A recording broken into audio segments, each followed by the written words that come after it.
Մոտորից դուրս եկանք, գերեզմանոցի միջով մոտենանք Կարճ Աղբյուրի Կիկլոպյան ամենոցին։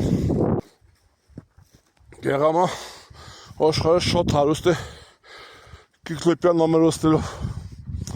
Կարելի ասել այսօր մենք քայլում ենք Գեդեոն Միքայելյանի հետքերով, որը ժամանակին բավականին շատ հոդվածներ ա գրել այս ամենոցների մասին։ Սևան Ավազանի Կիկլոպյան ամենոցները։ Ահա, տեսեք, այս հատվածը պոլիստերի ցույց տամ, հսկայական քարեր, հսկայական խոշոր։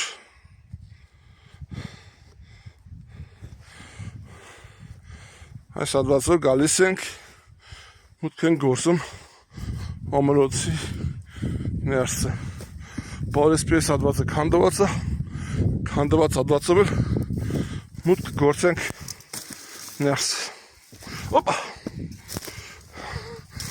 Նա արդեն Սևանալիճն է երևում։ Այնտեղ գեղեցիկ խաչքար կա։ Մոտնանք խաչքարերի մոտից ներքևում Կարճ Աղբյուր գյուղն է, գեղեցիկ խաչքար է։ 1, 2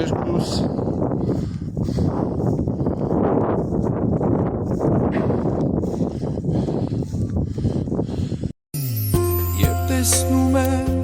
մանուկների օտար լեզվով են խոսում, ախ իմ սիրտը ու իմ հոգին ցավից լացում է գողում, տարության մեջ եմ դարձյալ հայտուն է կառուցում, մեր պապերից են ժառանգել, կառուցում ենք շենացնում, կգա մի օր կդառնա, երկիր կհասնենք